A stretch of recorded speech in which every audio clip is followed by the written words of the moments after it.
agora vamos ir para o painel sobre segurança eletrônica, sobre segurança eleitoral e urna eletrônica, e com o Castilho, que vai estar liderando o painel. E eu bati no cabo.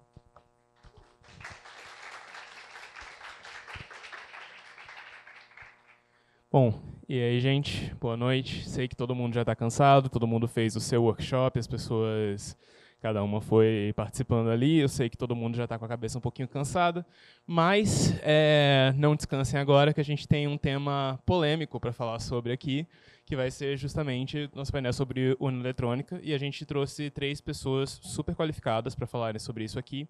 Então, assim, só lembrando sempre assim, que tipo, esse é um tema que ele coloca os ânimos de muitas pessoas à flor da pele, e que, enfim, é um tema com muitas implicações importantes assim, para a sociedade. Eu acho que é um dos maiores exemplos de como a tecnologia acaba afetando muitos aspectos assim, que impactam diretamente na nossa vida hoje em dia.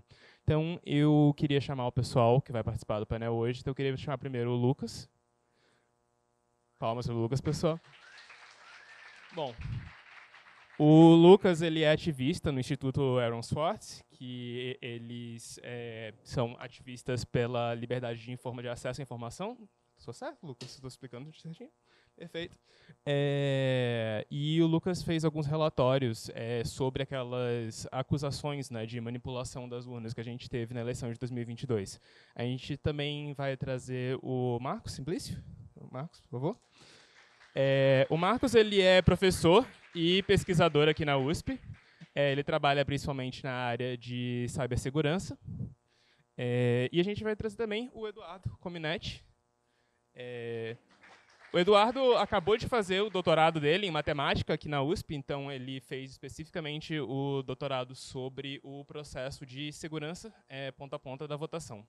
Então, assim, eu estava conversando com o pessoal aqui sobre como a gente podia começar a fazer essa conversa, e o Eduardo me deu uma sugestão bem legal, que foi perguntar para todo mundo. Cara, vocês sabem o que é um sistema de votação? Alguém aqui consegue definir isso? Bom, Eduardo, quer explicar para o pessoal? Tem alguém? Pode falar. Pois é, eu acho que o sistema de votação, a pessoa, ela vota, isso gera um evento de voto, vamos chamar assim, e no final você agrega tudo e conta. É isso? Peraí. Alguém quer arriscar aí? Não nada, hein? É isso, a regra do nosso processo eleitoral é que cada pessoa só vota uma vez. Então isso é importante. Isso, que o voto tem que ser secreto. Isso.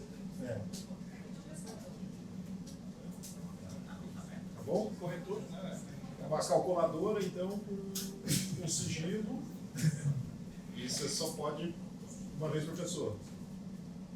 Essencialmente. Uma vez por. Ficamos por aqui? Acho que ficamos por aqui. Então vai lá, Cominete. Vamos para o caminho, né? Ok. O que vocês estão falando é basicamente como um sistema de votação opera. Não foi exatamente essa a pergunta que eu fiz. Eu perguntei o que ele é, não o que ele faz. Vocês estão certos, tá? Não. Eu fiz a pergunta errada. Tá, ok. O que vocês estão me falando é mais ou menos o que ele faz, e não o que ele é. E é uma confusão assim que, se você faz essa pergunta, a maioria das pessoas vão responder exatamente como vocês responderam. Tá? Ninguém vai responder o que é um sistema de votação. Eles vão falar o que um sistema de votação faz, quais são os requisitos, ou quais são os requisitos, tanto funcionais quanto não funcionais, e como ele opera. Mas ninguém vai me falar o que ele é, na verdade. Que exatamente esse é o problema. E se você for pensar o que um sistema de votação ele é um instrumento de medição. E o que ele mede? Ele mede a intenção do povo. E essa intenção, a gente usa uma unidade que chama de voto. Então, ele é um sistema de medição. E por que é importante a gente falar que ele é um sistema de medição? Tem alguém que trabalha com física prática, qualquer coisa prática, que você tem que fazer medições? Quando você faz uma medição, você faz o quê? Você põe um número que você obteve, e o que mais você põe? Exatamente, tem um erro. O ser humano não sabe desenvolver sistemas de medições de precisão infinita. tá? Não existe isso, um sistema de votação de precisão infinita. Assim, um sistema de votação, ele também não tem precisão infinita. E, por exemplo, nas últimas eleições, se você pegar, aqui em São Paulo, teve uma notícia bastante popular, que teve 50 mil votos no 13, quando queriam votar no Boulos. Dizem que todos esses votos iriam no Boulos, talvez não, mas vamos ficar assim, 50 mil votos no 13. E a questão esse sistema de votação, ele deu um resultado para você, que estava lá o número, e, por exemplo, tem um erro, né? E esse erro não é exatamente porque o sistema foi atacado, ele é frágil, não sei o quê, porque as pessoas erram. Existe uma imprecisão aí. E muita gente, quando vem falar de sistema de votação, eles fazem uns requisitos, tipo, o sistema de votação tem que ser completamente capaz de detectar todos os votos. Se tiver um errinho, qualquer que seja, o sistema de votação tem que ser capaz de detectar. E a pergunta que eu faço tem como você detectar um erro único no sistema de votação? Se tiver um voto errado, tem como você detectar? Porque a pergunta, no fim, eu quero que você me dê um sistema de medida, um sistema de medição, no qual você consegue detectar um erro que está sendo bonzinho, umas 4 ordens de grandeza abaixo do seu erro. Então, a gente tem que começar primeiro definindo isso. Tem como fazer isso? Na prática. Então, é uma pergunta. Tem como? Então, o que a gente tem que pensar quando a gente fala em sistema de votações a gente tem que detectar se houveram erros que modificam o resultado. E sempre quando a gente fala erros que modificam o resultado, não é assim também, como eu diria, tem uma medida de precisão aí também, tem uma medida de risco aí. Ele é um sistema de votação que detecta se houve um erro na medição com uma probabilidade X ou Y. E geralmente a gente escolhe o quanto que a gente quer que essa probabilidade seja, dependendo de vários fatores. Então, primeiro, não existe um sistema de votação de precisão infinita, não existe isso, não existe um sistema de votação que fala exatamente o que o povo quer, ele te dá uma boa indicação do que o povo quer. Então, se você vê aquelas votações, a votação foi decidida por um voto, você tem como garantir que o povo realmente quer isso, que ninguém errou lá quando foi digitar um número, ou que uma pessoa foi lá e digitou um número, ou que uma pessoa faltou e esse voto dessa pessoa que faltou não iria alterar o resultado? Então, a gente tem que tomar certos cuidados quando a gente faz digamos... Pode ter um cara comprado também, que foi lá comprar um voto, Então a gente tem que tomar cuidado quando a gente fala que a gente tem que detectar todos os... Se tiver um único voto errado lá no meio de 150 milhões, a gente tem que ser capaz de detectá-lo. Porque muita gente parte desse pressuposto e esse pressuposto é infactível, não dá para ser feito. Tá? Então essa a gente tem que começar a discussão por aí. Tá? Que existe como fazer detecções... calma que eu já volto para você. Existe como fazer esse tipo de detecção, existem esses mecanismos de detecção, só que eles também não são perfeitos no sentido de que eles vão ser capazes de detectar qualquer erro, seja ele eventual ou não eventual. Eles detectam alguma quantidade de erro com uma certa probabilidade, tá? Opa. Pois não. Você está comentando muito sobre detectar votos errados e encontrar erros. Você pode, por favor, definir o que é um voto errado ou um voto inconsistente? Tá. Quando o eleitor vai na urna, ele digita um número ou ele marca a opção dele. E o que é um voto certo? É um voto que representa fielmente o que ele digitou, não o que ele está pensando, então o que ele digitou. Então, se ele foi lá e marcou 99, por exemplo, o voto dele tem que ser 99. O que seria um voto errado? Seria um voto que, por qualquer razão, não é esse 99. Pode ser que caiu um raio lá na rede elétrica, deu um balanço de energia e fez mudar um bit. Aconteceu isso na Holanda em 2004, se não me engano. Então, isso daí é um voto errado. E perceba que, nesse caso, esse erro não é razão de uma fraude. É um erro do sistema que aconteceu porque deu um problema na máquina. Só para pegar o ponto que você... Eu esqueci, não peguei seu nome. que o Luciano comentou que no Brasil cada pessoa vota uma única vez, mas isso também é uma decisão de desenho da nossa eleição. E não é todo lugar que é assim. Então tem lugar que por exemplo, no caso que a gente chegou a comentar, já da Austrália, que o voto remoto na Austrália, quando você não está no seu domicílio eleitoral lá, que eu acho que não chama domicílio eleitoral, ele pode ser contado 2 vezes. Eles meio que não se importam, você vai pagar uma multa se você votar 2 vezes, mas eles não vão cancelar a eleição. Então, tipo, vai ter o voto dobrado e eles acham que, tipo, é pouca gente. Não... Então, assim, tem várias decisões de design que você fala, tipo, se der errado aqui, perder um voto ou ter um voto dobrado, tipo, se o impacto for pequeno, tá tudo bem a gente abrir mão dessa segurança absoluta, dessa segurança quase paranoica, pra se não tem impacto na eleição, não tem tanto problema de seguir. Você pode, na Austrália, você pode votar de qualquer lugar. Você só vai lá, dá seu nome e vota. Então, se você votar em 10 lugares, tá lá seus 10 votos numa boa. Você vai ser pego depois. Mas ninguém liga. Meio que deixa rolar. Essa visão, Eduardo, em relação ao processo eleitoral em si, ao sistema eleitoral, como um sistema de medição que ele busca entender ali a intenção do povo, isso é bem interessante. Mas eu achei interessante o que você falou depois, em relação a, por exemplo, o voto certo, ele é um voto que reflete o que a pessoa efetivamente colocou ali no input do sistema, o que quer que esse input seja ele uma urna eletrônica, seja uma cédula, seja qualquer método que for.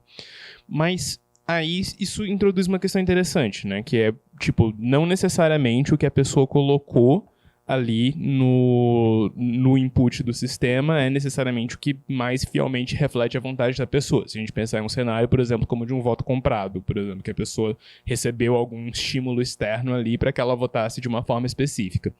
Então, assim, isso entraria na questão do erro do instrumento de medição ou isso seria uma outra questão? Isso seria, tipo, então a gente teria que, por exemplo, tá falando de vetores de ataque, assim, internos ao sistema, ou seja, esse caso em que você modifica, de fato, o dado como a pessoa imputou, e também de questões mais sociais de ataque, por exemplo, em relação a você ter um voto comprado. Como é que a gente poderia lidar com essas duas questões, assim, esses dois vetores? É ataque italiano que chamava? Eu não lembro quem apresentou isso, que era aquele ataque que você colocava a arma na cabeça do eleitor e falava, você vai votar em tal. Isso é sacanagem, né? Ataque de coerção. Não, mas é que na literatura eu acho que eles chamam de... Não, é que... brasileiro, mas acho que tem uma nomenclatura nacional que eles chamam de voto italiano, porque é um negócio de máfia. Remete à máfia, é alguma coisa assim, tem essa relação. Mas a ideia é essa. Esse tipo de ataque é um ataque que funciona. Você coloca a arma na cara do cara, o que o cara vai fazer? E perceba que ele é independente do sistema. Se for um papel, o cara vai ser roubado. Se for em eletrônico, o cara vai ser roubado. Se inventarem algum dia um sistema de votação por telepatia, vai continuar sendo roubado, cara, do mesmo jeito. Então, não tem como prevenir todos os ataques a um sistema de votação.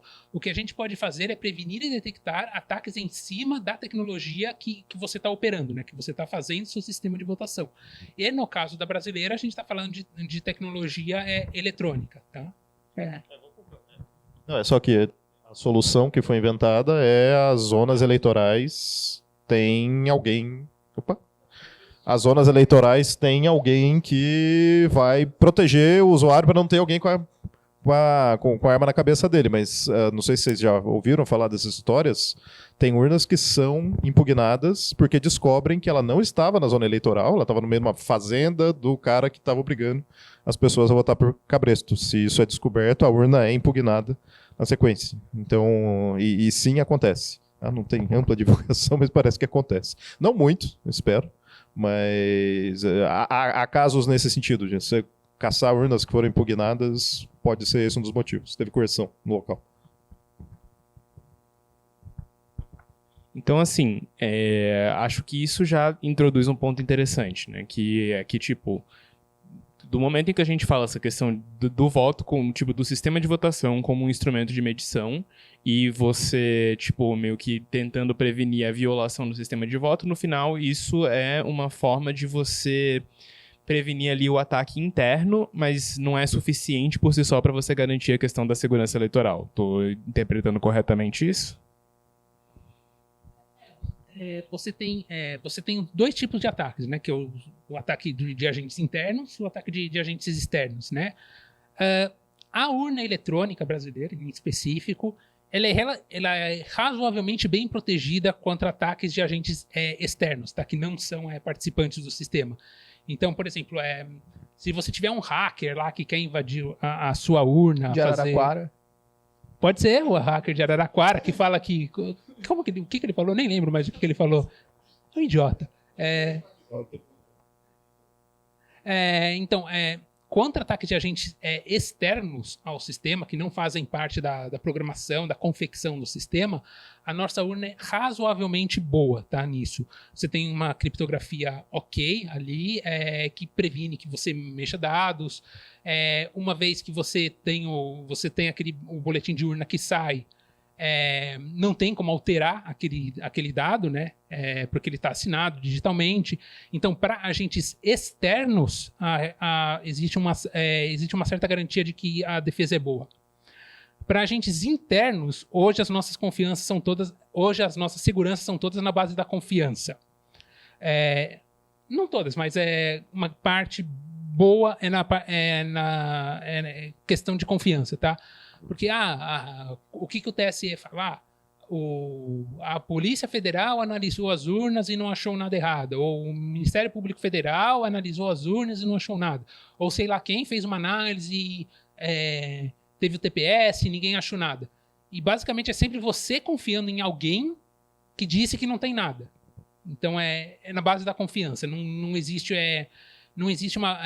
hoje, para muitos dos processos, não para todos, tá? E a gente pode entrar nisso depois, a segurança está baseada na confiança de que você tem instituições que funcionam por trás, que estão te garantindo que ela é segura. Como nós vimos no final do governo Bolsonaro, que teve lá, por exemplo, a polícia rodoviária parando as pessoas na rua, para não irem votarem, eu pessoalmente, não creio que seja razoável você deixar esse tipo de coisa com base de confiança. Porque tudo bem, hoje você pode falar, hoje eu confio no TSE, hoje eu confio no Ministério Público Federal, mas nós não estamos fazendo um sistema para hoje, nós estamos fazendo um sistema um sistema que tem que ser, não é um sistema de governo, é um sistema de Estado, né? Então ele tem que ser capaz de, mesmo em trocas de governos, mesmo que você não confie no governo que está atuando, você tem que ter confiança no sistema por trás. Então, hoje, enquanto você confia nas coisas, que as pessoas, que as entidades estão funcionando, o sistema, você pode confiar no sistema. Mas e no dia que você não puder confiar nas entidades? Algumas dessas seguranças que o TSE dão, por exemplo, não seriam mais válidas, tá? Não todas, algumas, tá? Novamente, não todas, algumas. Quando você fala essa questão de que isso não é um sistema de governo, isso é um sistema de Estado, isso tem que funcionar independentemente de quem é que possa acontecer de estar com o controle do governo naquele momento. Lucas, você pode elaborar um pouquinho mais essa questão? Eu acho que isso seria interessante de você entrar um pouco. Eu acho que tem alguns pontos que dá pra gente partir daí, principalmente que pensando em como é que a gente pode... Primeiro, só perguntar, alguém estava aqui no ano passado, quando eu falei sobre urna eletrônica? Então, beleza, algumas pessoas lembram que eu já falei disso. E ano passado eu comentei, para quem não estava, eu comentei sobre a solução que era moda na época de imprimir o voto. E por que a minha pergunta era se aquilo era gambiarra ou não, né? Porque eu estava seguindo o tema do evento. E aquilo lá, a ideia de imprimir o voto é a ideia da gente trazer uma forma de dar transparência que independa de elementos internos da urna, né? Por quê? Porque esse é o problema que a gente tem com a urna, com as partes que são baseadas em confiança, que é basicamente o código que está lá dentro e acho que dá pra falar que o hardware também, a gente tem que confiar porque a gente não pode também abrir e olhar. E como a gente não precisar confiar naquilo, a melhor solução que tinha, ou uma solução que tinha, é você tirar da memória da urna o seu voto e colocar num outro meio que não esteja mais sob controle da urna eletrônica. Por isso que por isso que se fala de imprimir o voto. Porque quando você faz isso, o seu voto sai da memória RAM ali da urna e vai para um papel. E depois que ele foi para o papel, não tem mais nada que a urna possa fazer para modificar aquele negócio foi impresso. Então, a ideia de imprimir é você separar. Você traz para o mundo real, e aí, no mundo real, a urna não tem mais como fazer mais nada. Então, você não precisa mais confiar na urna, porque você tem uma materialização do seu voto, e você pode abandonar, tipo, o processo de confiança. E aí, você vai entrar no segundo processo de confiança do TSE, que é confiar de que o papel que caiu na urna física vai chegar no lugar certo. Mas aí você consegue...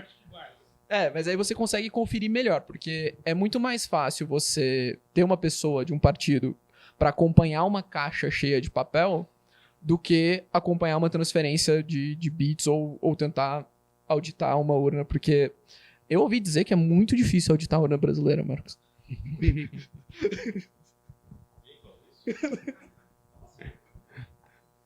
Marcos, você quer falar um pouco sobre por que seria difícil auditar a urna? Não, é porque eu falei isso, né? Eu estava na equipe que falou isso em 2014 e foi deturpado a um termo, a uma forma que é... O Diego se arrepende de algumas coisas que ele falava, do jeito que ele falava, porque deu tanta margem à interpretação que eu tô com ele também. Em 2014 foi feita a auditoria encomendada pelo PSDB, eu estava na equipe, a conclusão foi que... E aí eu vou colocar a conclusão do jeito que eu deveria ter escrito, né? Cerca de 30% dos processos deu para auditar bem e não indicou absolutamente nada de errado. Cerca de 30% a mais ali não dava para auditar por algumas razões técnicas, precisaria de mecanismos adicionais para fazer a verificação. E cerca de 30% teve problema de processo. Não dava porque não deixaram. Enfim, não fazia parte das regras de auditoria estabelecidas à época e o governo que estava acompanhando a auditoria falou, não, como está fora da regra, não vai poder ser feito. Então, foi essencialmente isso. Então, dá para ver o meio cheio, né, que é do tipo, de todos os mecanismos de verificação que foram feitos, nenhum indicou nenhum problema. E dá para ver do outro lado, o meio vazio, que teve pedaço que não deu para auditar. E eu acredito que vai ter sempre pedaço que não vai dar para auditar nunca. Não interessa o que aconteça. Que foi mais ou menos o que aconteceu aí.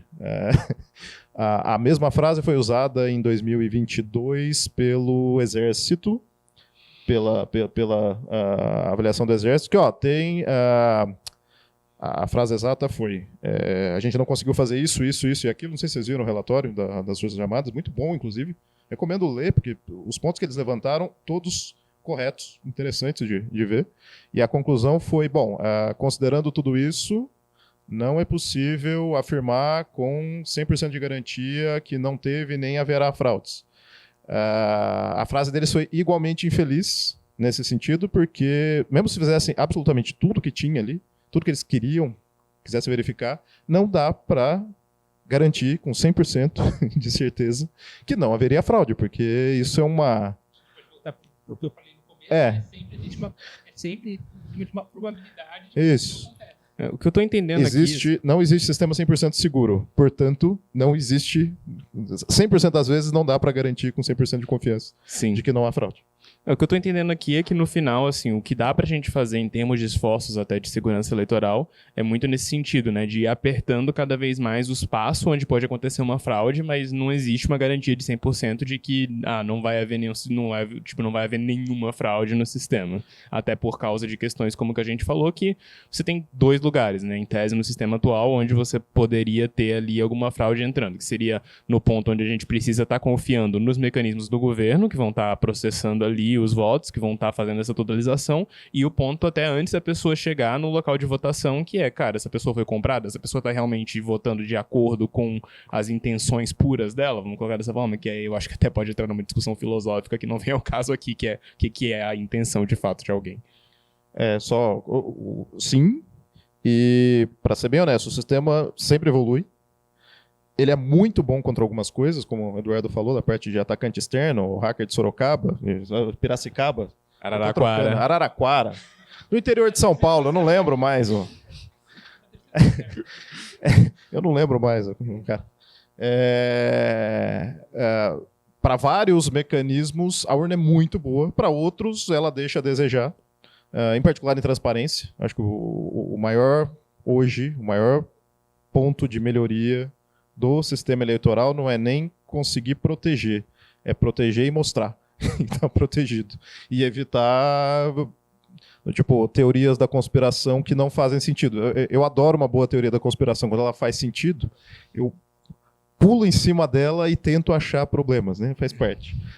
Quando não faz o menor sentido, por exemplo, da sala secreta, que é um dos melhores de todos, e muita gente ainda acredita que boa parte, o processo, foi homologado um projeto de lei faz o quê? Algumas semanas, por conta da sala secreta. Enfim, parece que em parte disso. Que é, não, a urna faz tudo certinho. E foi isso que eu já ouvi, tá? A urna faz tudo certo, eu não estou nem preocupado com a urna. O problema é quando sai da urna, vai para o TSE, aí o TSE muda. Esse é o ponto mais... Aí pode perguntar para o Diogo Aranha também. Esse é o ponto mais auditável de todos. Esse é o mais difícil de fazer qualquer sacanagem e é o mais transparente. Se vocês duvidam que alguma coisa aconteceu depois, vai na zona eleitoral, se dá o trabalho de fazer o que o pessoal na Venezuela fez, de ir nas zonas eleitorais todas e pegar o bendito do boletim impresso e verifica se bate com o que o TSE publicou. Por que vocês acham que na Venezuela não foi publicado? É só fazer bate o que está na zona eleitoral com o que foi publicado. Esse é o ponto mais auditável de todos, assim. Dá para argumentar contrariamente, mas em comparação com todos os outros, esse é o ponto mais auditável de todos. E ainda assim, boa parte da teoria da conspiração vai para esse lado. Esse é a maioria das porradas que o sistema recebe em cima da parte de totalização, que é meio... se você pegar o próprio relatório que o Marcos ajudou a escrever em 2014, eu acho que vocês falam isso, né? Que o sistema de totalização é completamente auditável. Né? Uma parte dos 33% que foram bem auditados. Então, assim, até falando sobre esse ponto de quais partes funcionam bem, quais partes poderiam ser melhores, já que vocês estão falando dessa questão em relação à totalização. Cara, você falou assim, teve cerca de 1/3 do sistema, dá para auditar que funciona bem, 1/3 não dá para auditar por problemas técnicos e 1/3 não dá para auditar porque não estava previsto no teste. Seria essencialmente isso? Entendi corretamente? Perfeito. Tranquilo. E em relação a esses pontos, por exemplo, que não foram auditáveis por questões técnicas, você pode dar alguns exemplos do que isso seria? Quais? Não sei.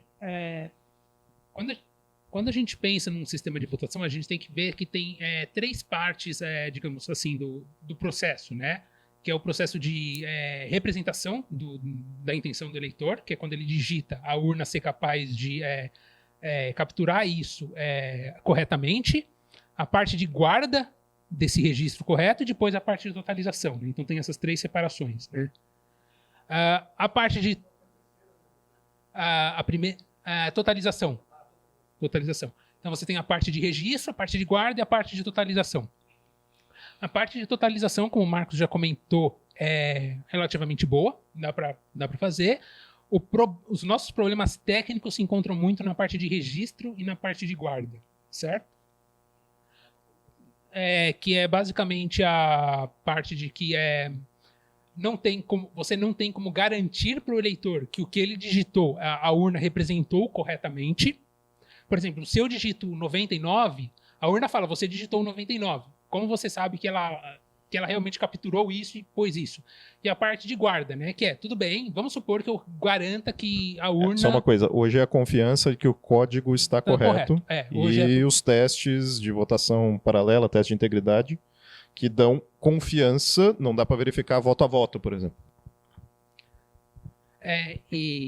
Então tem essa parte, depois vamos supor que eu acredito que a urna realmente pegou o meu voto corretamente. O que garante que no meio do processo, sei lá, 1 hora depois que eu sair, a urna não vai lá e mudou esse voto para o que ela quer. Então são essas 2 partes do sistema hoje que devem estar nesse 1/3 que o Marcos falou. A pergunta dele foi do não auditado.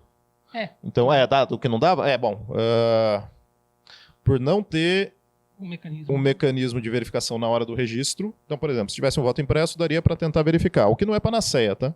Voto impresso claramente não é panaceia. Eu acho que foi isso que o Lucas deve ter falado no ano passado também.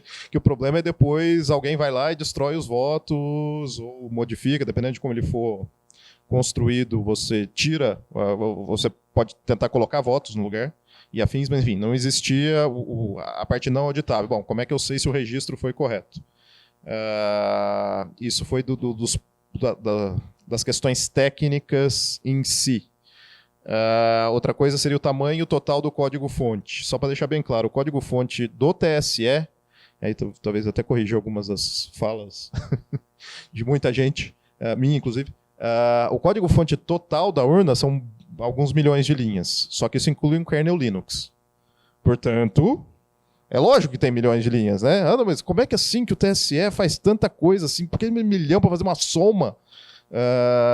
Não, é porque tem um kernel ali também. É que assim, do ponto de vista de segurança, se tem alguma sacanagem, pode estar no código que foi efetivamente desenvolvido pelo TSE para fazer as operações de fato, ou pode ter sido inserido alguma coisa na biblioteca do Linux. Então, do ponto de vista do auditor, ele tem que olhar tudo. Então, isso é uma questão técnica também. Tipo, fazer o hardware também, fazer uma verificação completa é tecnicamente complexo. E do terceiro, que não deixaram em princípio, seria algo do tipo, tá,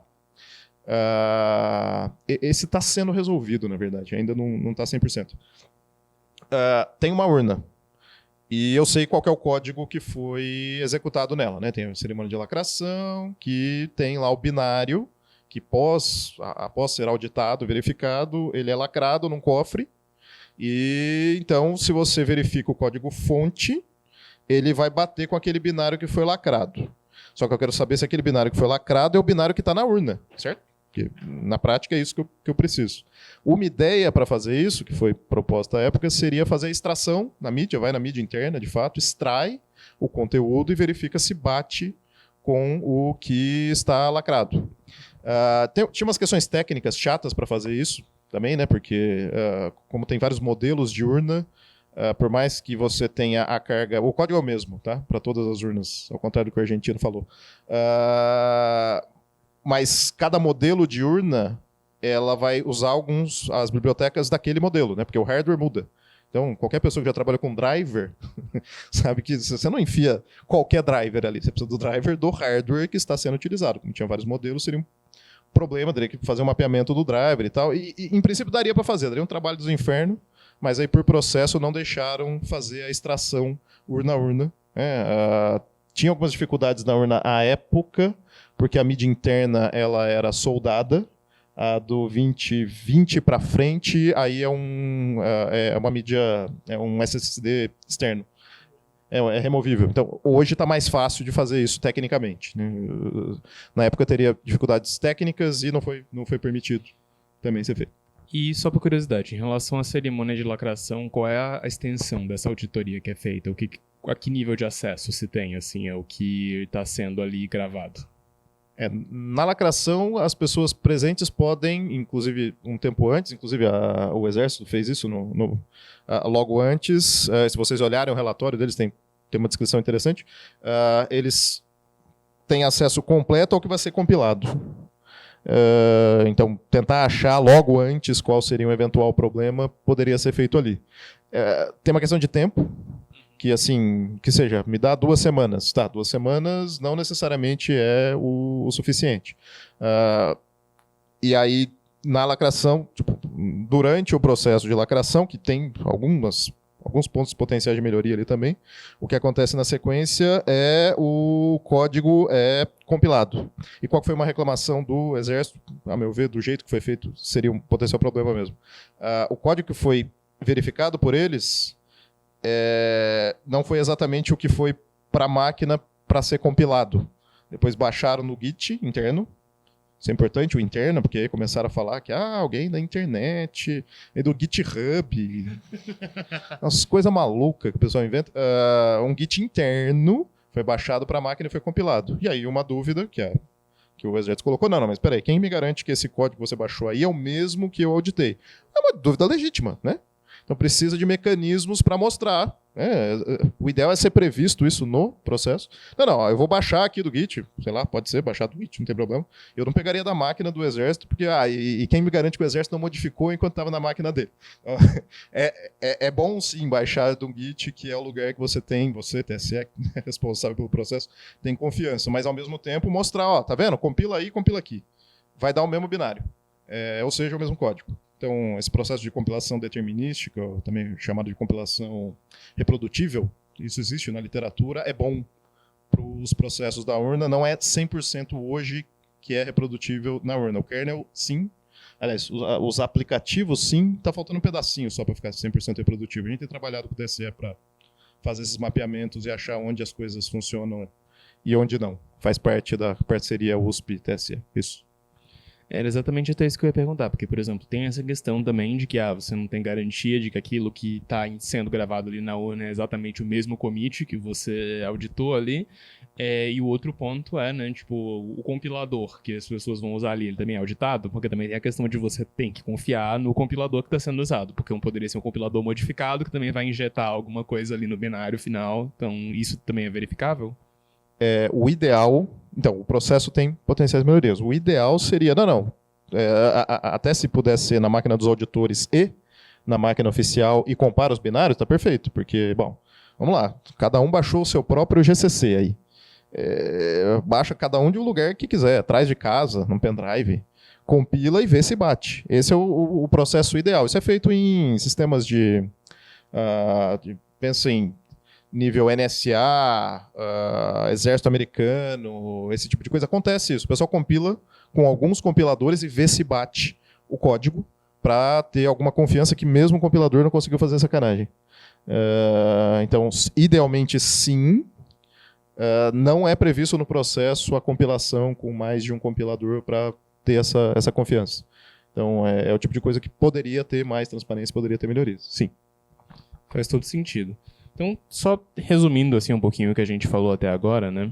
Acho que no final a gente consegue categorizar aí os riscos à segurança eleitoral em coisas que acontecem antes do próprio voto em si, toda a questão de voto de cabresto, etc. E dentro do processo em si a gente tem as vulnerabilidades por causa de questões que ou elas são tecnicamente frágeis ainda, como, enfim, essa questão dos compiladores que a gente acabou de falar, e pontos que, assim, pontos que não foram auditados por limitação do processo. Aí você falou que isso vem melhorando desde 2014, mas tem alguns pontos, assim, que você ainda acredite que, tipo, ainda precise de melhora em relação a essa auditabilidade? O Nelson vai fazer uma demo aqui de um ponto que a gente gostaria que melhorasse. Que é exatamente do ponto do registro em si, né? Enfim, falou-se muito registro e guarda. Que tem alguns modelos no mundo que podem trazer benefícios e, como qualquer mudança, traz riscos também. O mais de toda a discussão que a gente tem tido com o TSE, a gente não tem absolutamente nenhuma garantia de isso aqui vai prosperar, tá? Mas tem um estilo de fazer uma verificação in loco que é potencialmente interessante e não é necessariamente não é como o voto impresso, é uma alternativa usada no mundo ao voto impresso. Na verdade, acho que o mais fácil de fazer é alguém que já usou o Helios para votar? Helios Voting, para votação online, tá? Ninguém está propondo que a urna fique online, seria uma maluquice tentar fazer isso. O Helios Voting, ele tem um processo de auditoria. Vocês já apertaram o botão de auditar alguma vez? No Helios? Não? Quase ninguém faz. Mas existe um mecanismo no Helios que é muito interessante, criptográfico. Se vocês nunca estudaram, estudem, é legal. Essencialmente o que você faz, o Eduardo vai mostrar. Quando você faz uma votação no Helios, estou falando da urna aqui, estou falando do Helios. Você faz uma votação no Helios, o servidor do Helios, ele cifra o seu voto, para você. E, bom, você também confia que o Helios fez a cifração correta, né? Porque, afinal de contas, quem sabe, ele te dá um número ali na saída. Aquilo lá é o seu voto de verdade ou o cara está desviando o seu voto? E o Helios permite que você audite. Tem um botão lá que você audita. O que ele faz quando você manda auditar? Ele mostra os seus votos às claras e todas as chaves que foram usadas, todos os dados necessários para fazer a cifração. E aí você vê que, não, de fato, com esses dados de entrada, deu esse valor que ele me mostrou antes de eu dizer se eu queria auditar ou não. Por que que isso dá uma certa confiança? Porque criptograficamente ele não conseguiria mudar o seu voto depois. Uma vez que ele mostrou aquele número, sem saber se vai auditar ou não, ele não consegue, criptograficamente, mostrar um valor diferente do que ele fez o commit. Ele está comprometido com aquele número, necessariamente. E se você audita e ele tinha tentado desviar seu voto, você descobre na hora. Então, esse é o princípio por trás do Eero, chama End-to-End Verifiability. A ideia de uma das discussões que tem junto ao TSE é de levar isso para dentro da urna, do processo eleitoral brasileiro. Essencialmente, se vou traduzir em miúdos, vocês conhecem o teste de integridade ou votação paralela? Que não? Algumas urnas são sorteadas no Brasil, é o que o Eduardo estava falando de testes que funcionam e não dependem de confiança. Algumas urnas são sorteadas, toda votação tem um certo número, e aí tem lá um número para ser estatisticamente relevante, afins. São separadas e nelas são lançados votos. As claras, né? Enfim, é uma votação simulada. E aí, no final da votação simulada, você vê, bom, o que eu lancei na urna, ela gravou corretamente? Porque se ela tiver algum mecanismo para desvio de voto ali, e ela não sacar que ela está sob teste, isso é importante, ela poderia tentar fazer o desvio e ela vai ser pega. Essa que é a ideia por trás do teste de integridade. A parte chata do teste de integridade, quando você tira a urna da sessão eleitoral e coloca em outro lugar, o ritmo de votação é diferente, os próprios usuários que vão votar não são os usuários que estão carregados naquela urna, né, porque tem biometria. Então, não tem como o eleitor ir lá fazer as votações. Ela não vai ver as biometrias. Não tinha, a gente chega lá. O Exército pediu para fazer com biometria. É diferente o ritmo, não são as pessoas que vão votar, o mesário libera os votos, e então ela teria, em princípio, a capacidade de notar, não, estou sob teste. Vocês ouviram já falar do escândalo de escapamento?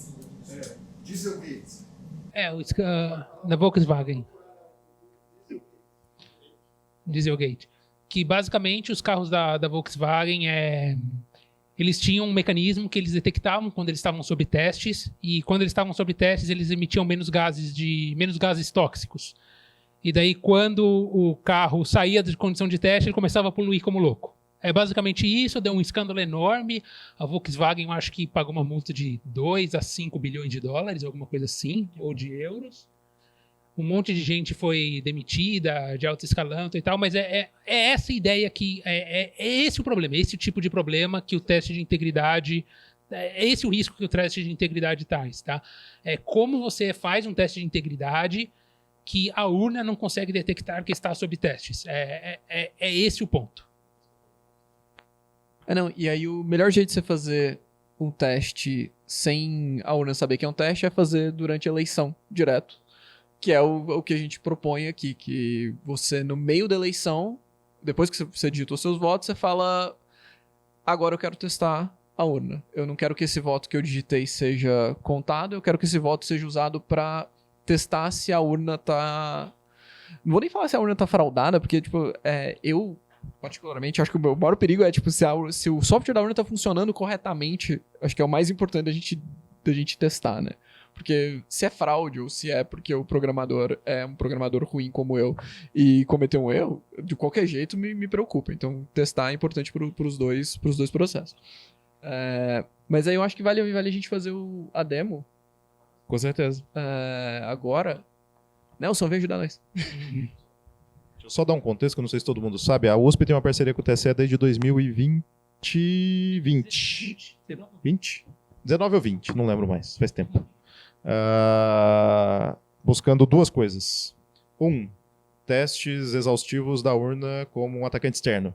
Então é o TPS, o Teste Público de Segurança, só que feito aqui o dia todo. O tempo todo. Então é para atacantes externos. O modelo é o mesmo de um atacante externo. Por isso que a gente fala que contra atacante externo é muito boa.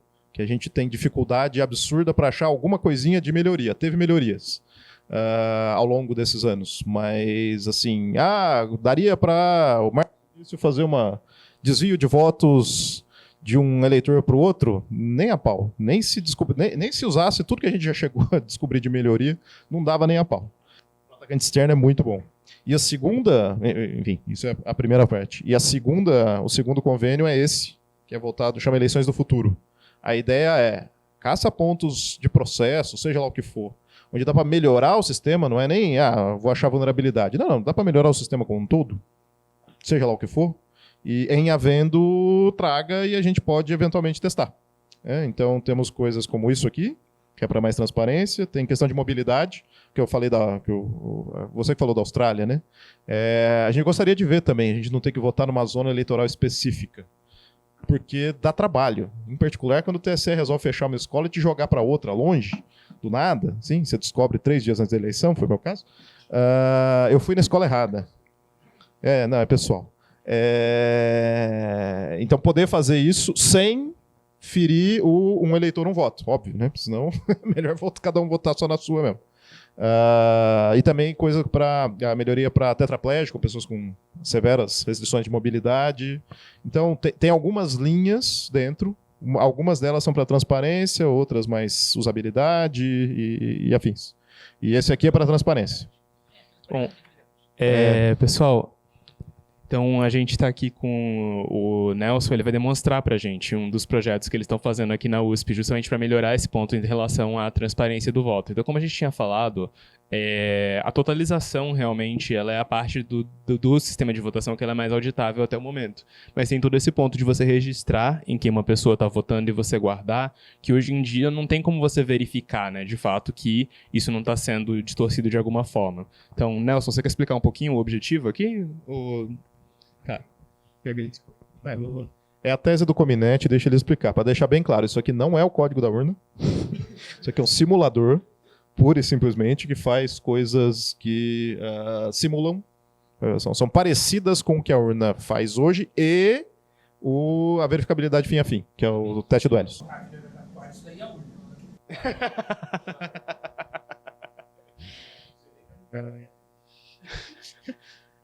Bom, Tá explicando o que eu tô fazendo, vai explicando enquanto eu tô fazendo. Talvez é mais fácil. Eu tô seguindo com o voto aqui só.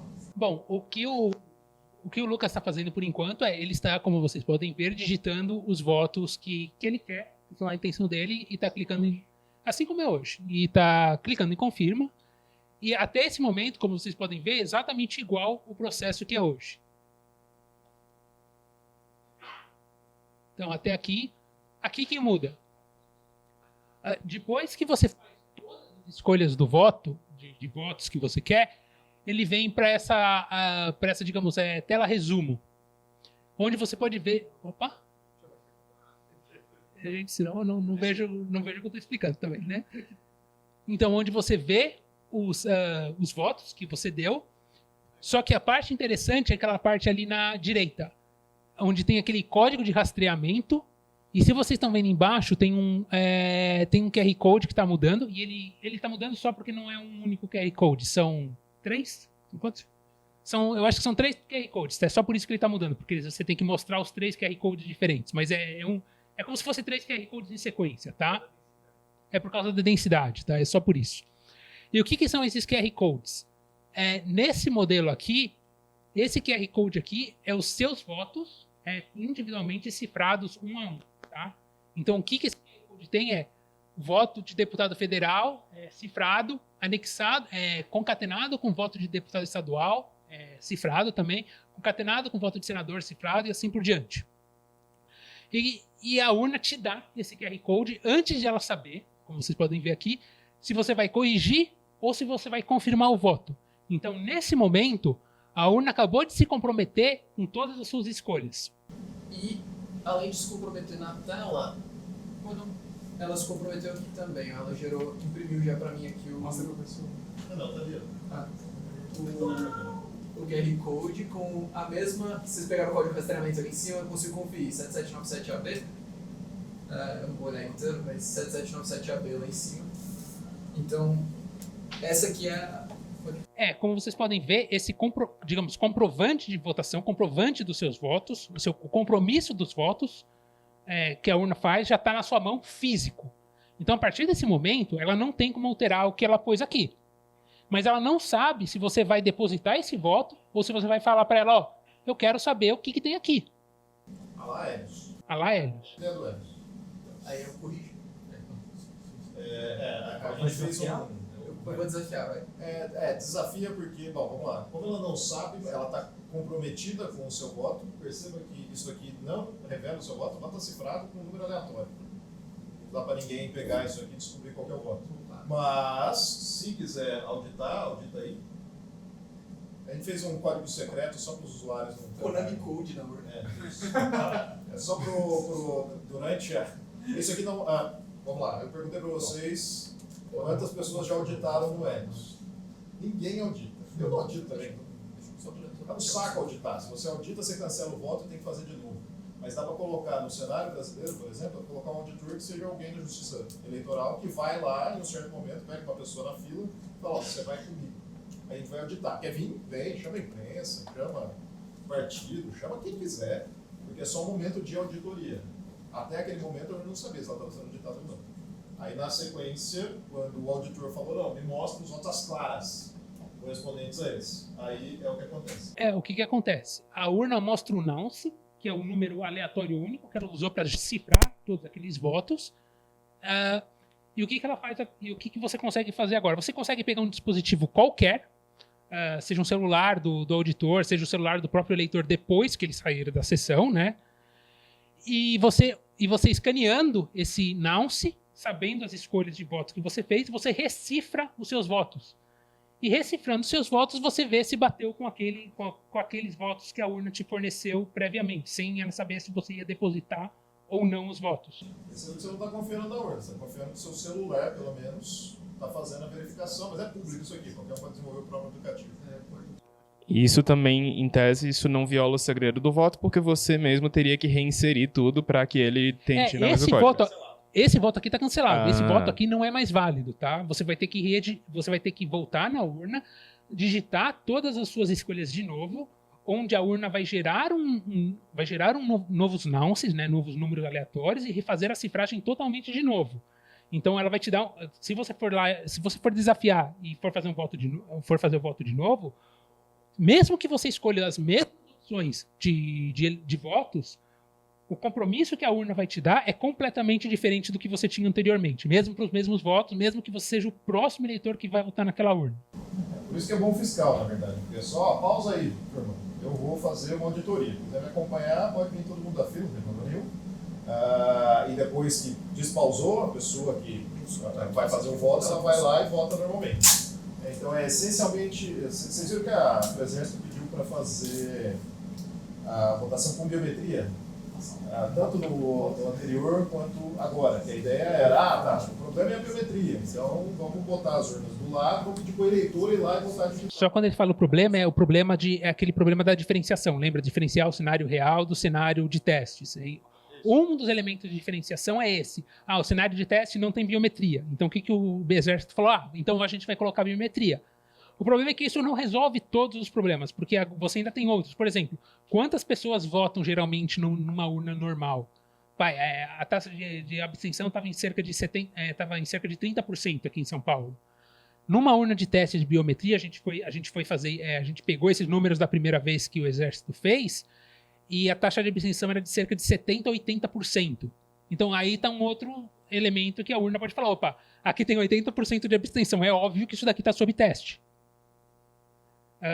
Então a ideia é, vamos fazer isso daqui, porque agora esse teste está dentro da própria votação real. E é uma urna real. É uma urna real. Essa urna está sendo usada da maneira real. Então perceba que não existe mais um cenário de teste. Não existe cenário de teste aqui. É sempre o cenário real. Só porque eu fiz dois aqui. Eu fiz um completo e um que cancelou. E tá passando pessoal. Você terminou? Você fez a nova votação? Sim. Aí sim. No caso, aí conta o que acontece no caso de você confirmar. Não, mas não é do... Bom, pessoal. Rapidinho aí, você faz um voto completo agora, por favor. E não audita. Então, mas Foi o que ele acabou de fazer, mas ele quer contar o que acontece. Volta de novo. Volta de novo só pra gente ver a diferença.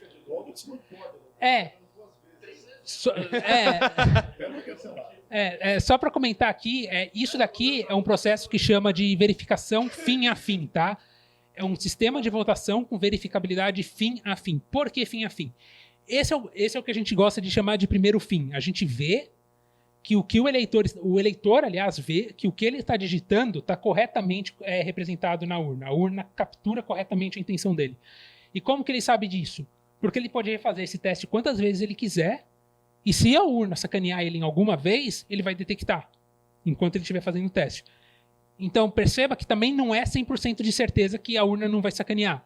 Mas você concorda que para a urna acertar todo mundo que vai fazer o desafio, ela teria que acertar muitas vezes corretamente? Então, a gente levantou alguns números, tá? E, por exemplo, para a última eleição presidencial entre Bolsonaro e Lula, que deu a diferença lá de foi 51,9, né? Foi 51,9 a 48,10, foi isso a diferença, né? A gente viu que para a urna, assim, a probabilidade da urna, se a gente desafiar 1 a cada 400 mil votos, mais ou menos. Então, se 1 a cada 400 mil eleitores vir fazer esse processo, a chance da urna conseguir acertar todas as vezes que um voto foi desafiado é de cerca de 1 em 1 milhão. Tá? Isso se forem desafiados 1 a cada 400 mil votos. Obviamente, numa eleição presidencial que nem a Lula-Bolsonaro, que foi super disputado e o pessoal estava super paranoico, essa chance, obviamente, vão ter muitos mais desafios do que 1 a cada 400 mil. Se a gente faz se, por exemplo, se tem a justiça eleitoral, os partidos, e um fiscal de partido passa em cada urna e faz um desafio, a gente teria um desafio a cada 500 votos, a cada 400, 500 votos.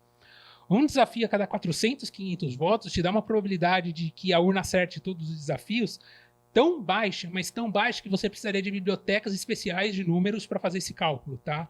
Se você enfiar no seu Excel lá, me retorne qual que é a probabilidade da urna acertar o desafio se você desafiar 1 a cada 300 votos.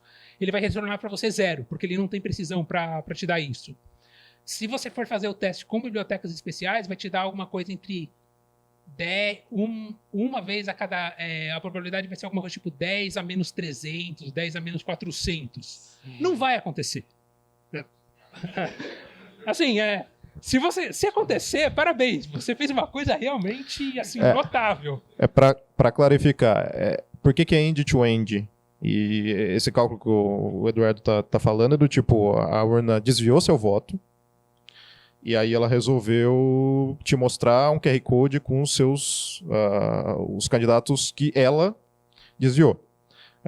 Então ela te mostra um commit, eu estou fazendo um compromisso com o Lucas de que não é o voto dele. Ele votou em 90, eu vou colocar 80 ali como sendo os candidatos. Se ele desafiar, eu me ferrei. Mas eu estou assumindo o risco. Aí essa que é a probabilidade de uma urna que assuma o risco se dá mal. E, novamente, não é para Mas, peraí, deixa eu só concluir. Claro. É porque, assim, uma pessoa que trabalha com segurança particular vai falar, mas não, você está falando besteira. Porque a urna vai sempre mostrar o que o Lucas gostaria de ver, mas na hora de gravar, ela grava errado. Ela simplesmente mostra sempre os votos do Lucas, o Lucas desafia, fica à vontade, faz essa brincadeira aí o tempo todo. E depois, quando o Lucas clicar em confirmar, ela vai e coloca o que ela quer registrado. Por que não? Por conta do segundo E. Lembra que a gente comentou que existem 3 processos, o processo de registro do voto, o processo de guarda e o processo de totalização? O processo de totalização a gente já comentou aqui que é relativamente ok. Ok. O processo de guarda, o processo de registro, a gente corrige, digamos, a gente dá integridade desse jeito que a gente comentou agora. Só que daí vem o problema que o Marcos falou. Como que eu garanto que a urna, no processo de guarda, não troque o voto? E daí que vem a parte interessante. Conclui o voto aí, então confirma. Conclui o voto, por favor. Bom, não aparece aqui, mas ele vai ser impresso aqui. E é aquele compromisso que a urna fez antes, que lembra, ela já te deu. O que a urna vai fazer é te dar um outro QR Code, que é a assinatura da urna em cima daquele compromisso. Então, a partir do momento que você confirmou seu voto, você vai sair com aquele compromisso que a urna deu. E embaixo vai ter uma assinatura da urna digital falando, eu depositei esse voto. O voto é referente a esses compromissos aqui de cima, esses votos aqui de cima. Então, se daí no final do processo, o TSE vai divulgar o resultado e vai divulgar para todas as urnas todos os compromissos que ela usou para colocar e todos os votos às claras. E existe uma coisa chamada provas de conhecimento zero, que permite que você relacione os votos todos os votos às claras com os compromissos sem fazer a quebra de sigilo. Você basicamente sabe, eu tenho esse grupo aqui de votos às claras, eu tenho esse grupo aqui de compromissos e eu sei que existe uma relação de 1 para eles. Qual é essa relação? Não sei, mas eu sei que um desses votos aqui de compromissos corresponde a um desses votos aqui às claras. E o que acontece lembra que agora você tem na sua mão o compromisso assinado pela urna. Então, se a urna vai lá e troca o seu voto, o que acontece é o seguinte, Justiça Eleitoral, por que o meu voto, que está assinado digitalmente pela urna eletrônica, não está no resultado? Eu tenho uma assinatura aqui da urna que está falando que devia estar. Por que não está? E daí, obviamente, o TSE teria que explicar por que tem uma assinatura digital válida da urna em cima de um compromisso que não está no resultado. Então, você consegue garantir a guarda do voto através desse período. Então, você consegue ter uma certa garantia de que o voto está sendo registrado de maneira correta. Você tem essa garantia de que a urna não consegue trocar o voto no meio do processo, porque se ela troca o voto no meio do processo, você aparece com um voto que não está no resultado final assinado digitalmente pela urna. E, obviamente, você não consegue criar uma assinatura digital falsa em cima de um dado, né?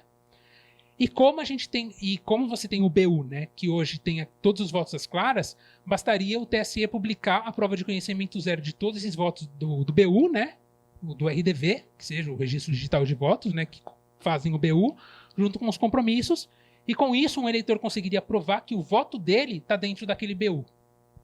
Então o eleitor conseguiria saber que o voto dele foi utilizado na totalização, porque o processo de totalização hoje já é relativamente bem auditável. Eu não sei se ficou exatamente claro todas as etapas do processo. Não é simples de explicar. O maior desafio dessa bagaça não é nem o lado técnico, é explicar para as pessoas e convencê-las de que isso funciona. Não é nossa invenção. Isso existe no Helios, por exemplo, e em outros sistemas de votação. Bom, pessoal, acho que, como o Marcos falou, assim, isso não é simples de entender. A gente falou de muita matemática aqui, então, assim, eu queria realmente agora abrir para as perguntas de vocês, porque eu já estou vendo que vai ter várias. Não é simples, gente. Deu a minha tese de doutorado. Não é tão simples assim. Então, muito obrigado pela apresentação. Eu quis ficar porque esse é um assunto muito importante e eu sinto que aqui é um ambiente seguro e bem informado para falar sobre isso, né? Agora, então é o seguinte, muito legal isso que vocês estão fazendo, essa pesquisa. O problema de mostrar o QR Code lá significa que a pessoa vai ter que levar o celular na cabine de votação. Ela não é necessário, porque como vocês estão vendo aí, está circulando, a urna emite o impresso, todas essas informações. Então, por que não imprimir? Veja bem, uma coisa que é importante falar, vocês sabem, mas eu acredito que tem algumas pessoas aqui que não sabem. Quando se fala de voto impresso, eu vi funcionando o primeiro protótipo da urna eletrônica do Brasil, e ela tinha uma impressora térmica integrada, e o voto saía de um jeito que você não conseguia pegar o voto, porque ele passava atrás de uma janela transparente. Então você podia ver o seu voto, e daí, depois de alguns segundos, o voto avançava mais um pouco e era cortado e caía num saco, né? Então, isso eu acho que era um requisito, talvez, da primeira, como é que chama? Do primeiro edital, que depois foi derrubado, né? Mas as primeiras unidades de urna eletrônica tinham, não é verdade o que eu estou falando? Tinha uma impressora térmica integrada, tá? Então vocês estão falando de reintroduzir uma impressora térmica na unidade da urna. Então, mas se já tem, por que não fazer do jeito que era antes? Porque isso é uma coisa que as pessoas podem verificar de fato. Entendeu? O lance que é importante para que todo mundo entenda, porque quando fala de voto impresso no contexto de voto de cabresto o voto impresso não significa que a pessoa vai sair com o voto. A pessoa não vai sair com o voto. A pessoa vai apenas ver o voto. E daí o voto vai ser colocado dentro de uma urna, de um saco lacrado, né? Então isso é importante. Agora, introduzindo de novo, isso que eu não estou entendendo qual é né? Só para entender, para todo mundo entender, não é permitido levar o celular na cabine de votação justamente por causa do voto de cabeça também, porque senão as pessoas vão querer, eu quero ver você votando. Teve esse ano, teve uma câmera escondida no óculos. Ah, é?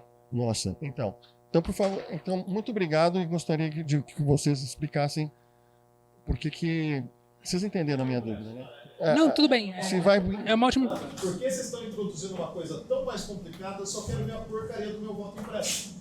Só para ser claro aqui antes, o Lucas veio falar do voto impresso do ano passado, né, aqui, e obviamente ele não é contra o voto impresso. E aqui ninguém é contra o voto impresso, tá? Se você for pegar minha tese de doutorado, tá escrito na minha tese de doutorado, escrevi com todas as letras.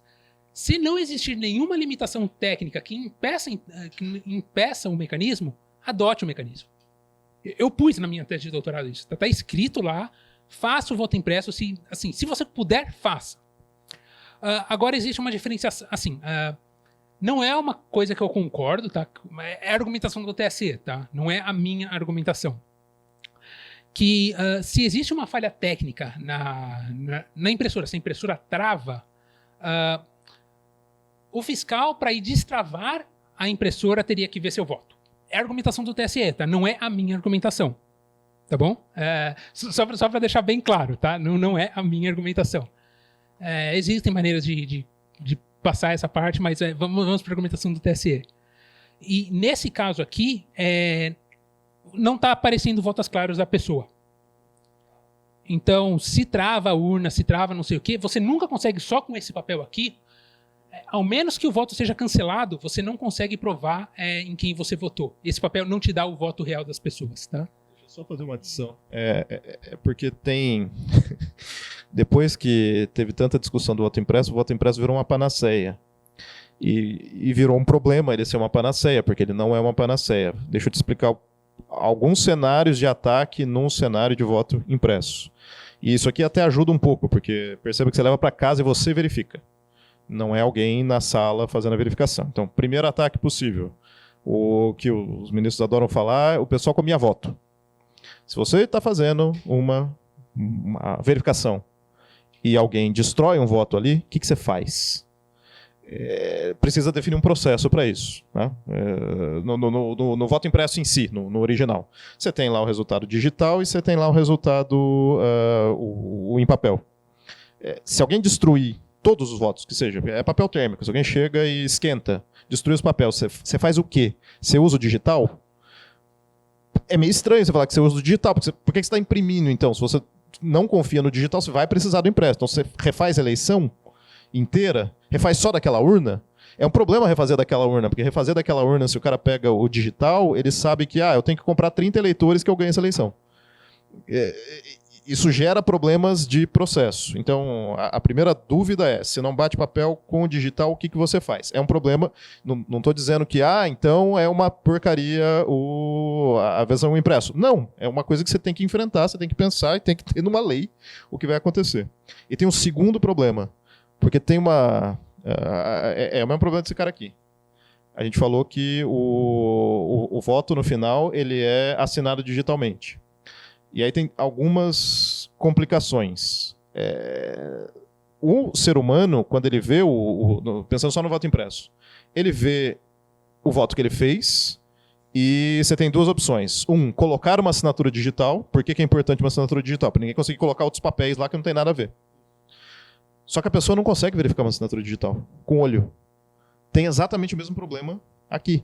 Então, o que uma urna fraudulenta pode fazer? Isso. E a urna fraudulenta vai lá e coloca uma assinatura falsa. Por quê? Por que ela vai colocar uma assinatura falsa? Porque aquele voto vai ser anulado. Então ela pode anular absolutamente todos os votos de todas as pessoas que ela não queria que estivessem lá. Obviamente aí você vai bater, mas o número de eleitores não vai bater com o número de pessoas. Enfim, perceba, há complicações várias. É bem melhor, que isso fica bem claro, é bem melhor colocar o voto impresso e ter esse monte de dúvidas do que não colocar, mas ele não resolve tudo. Da mesma forma, porque é falado muito isso, de que, não, eu quero que o eleitor leigo consiga fazer a verificação de tudo. O eleitor leigo não consegue ler uma assinatura digital. O problema ainda vai existir da assinatura digital. Não leigo também, né? Ninguém consegue verificar uma assinatura digital. Então, há complicações. Que teriam que, se for impresso, se fizerem VVPAT, voto impresso, terão que ser enfrentadas. Eu, honestamente, acho que é melhor do que não ter, mas tem problemas também. Não é panaceia. Opa, tudo bem? Então, eu queria fazer uma pergunta primeiro com relação ao que foi dito relacionado ao sistema de guarda e prova de conhecimento zero. Se eu entendi corretamente a proposta, ou que vocês apresentaram que se relacionaria a isso, seria a ideia de que, utilizando um sistema de prova de conhecimento zero, você tem como avaliar que o resultado impresso, o código impresso, está contido dentro desse universo de votos que foi registrado nessa urna. Aí eu vou fazer uma pergunta bem idiota. Prova de conhecimento zero tem 3 propriedades: corretude, razoabilidade e a outra eu não me recordo. Mas uma coisa que ele não tem é hermeticidade, correto? Ele não é hermético. Então ele não é hermético, ele tem ele não vai te dar 100%, ele tem uma probabilidade, sei lá. Tá, depende do quanto de rodada você jogar no teste, né? Não exatamente. Nesse talvez seja, porque vai depender do tamanho do... Esse é não interativa, aqui tem a iterativa e a não interativa. A não interativa, por padrão, ela te dá um número, quanto maior a prova, menor a probabilidade que você tem. Sim. Então, a ideia é uma prova não interativa. Tudo bem. A pergunta é, tendo em vista que o TSE tem as restrições que tem, como vocês abordaram algumas, um sistema de prova de conhecimento zero seria algo que eles adotariam? Tomara. Tá, mas vai a questão do que a gente está falando. Essa era a pergunta, e o segundo ponto, rapidinho, era... Bom, basicamente, vocês identificaram que... Bom, a gente tem um terço de processos que são... Um terço de processos técnicos que são auditáveis, um terço de processos de técnicas não auditáveis por um terço de técnicas não auditáveis, um terço de processos não auditáveis por motivos técnicos e um terço não auditável por motivos de obscuridade, vamos dizer assim, de processo. Um dos princípios basilares do direito público é a publicidade, é a publicização de processos. Quando a gente tem um sistema eleitoral, ou bem como colocado, um sistema de medição cujo propósito é aferir a intenção de voto de uma população, vocês não acham que a incapacidade de um terço desse sistema da auditabilidade de um terço desse sistema por questões de incapacidade de processual se torna não questão de risco, mas não viola um pouco o princípio da publicização dentro do direito público?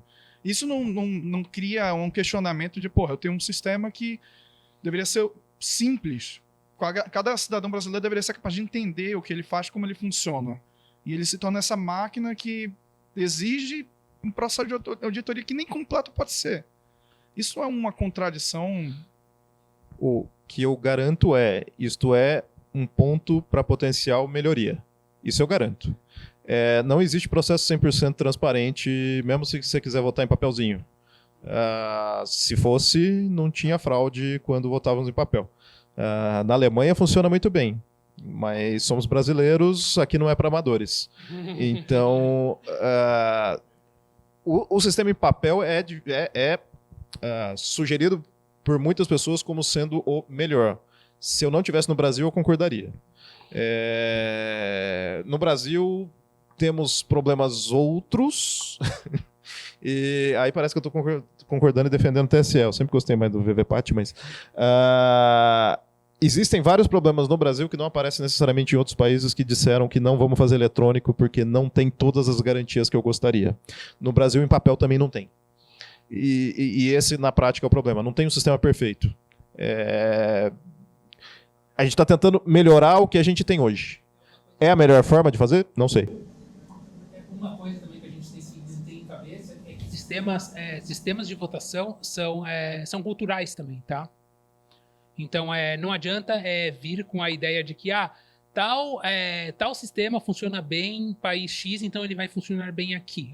Não necessariamente verdade, porque por razões culturais, razões adversariais, o que funciona bem em um lugar talvez não funcione bem em outro, tá? São ataques diferentes, educação do povo diferente, como o Marcos comentou, na Alemanha não existe, por exemplo, controle de sessão eleitoral. Você pode entrar em qualquer lugar e votar, e quando você pergunta para um alemão por que você não, o que proíbe o cara de entrar aqui, votar e entrar na sessão do outro lado da esquina e votar, o alemão te fala, mas então, por que alguém votaria 2 vezes? Então, tipo... Então, a gente tem que sempre pensar que sistemas... tem que tomar cuidado com esses tipos de importação de sistemas, tá? Porque eles são... sistemas de votação são limitados a... Não são limitados, mas são definidos através da cultura de cada povo, tá? Não, e só pra puxar, que eu acho que você vai encerrar depois, mas só pra puxar, tipo, que culturalmente eles também vão ser pressionados para evoluir de formas diferentes, né? Então, o sistema brasileiro foi pressionado para evoluir de uma forma a reduzir certos tipos de fraude, e a urna eletrônica parecia uma resposta muito eficiente, e realmente foi, para certos tipos de fraude. Tem alguns estudos que mostram que a adoção da urna eletrônica mudou a forma como o orçamento é distribuído no Brasil. Então é visível que a população mais pobre foi mais bem representada após a adoção da urna eletrônica. E que esse era um grande problema que a gente tinha na nossa eleição. E para dar um exemplo recente, culturalmente a eleição americana vai começar a repensar o voto por correio, porque não era um modelo... Tipo, queimar um ponto de coleta de votos não era um modelo de ataque que estava pensado até semana passada. Agora eles viram que é possível. Qualquer brasileiro sabia que isso era possível. Porque a gente é claramente mais evoluído no sentido de pensamento adversarial. Mas... Não, bom. Foi bem legal, né? Bom, pessoal, é isso. Eu queria pedir uma salva de palmas aqui pro Marcos, pro Eduardo, pro Lucas.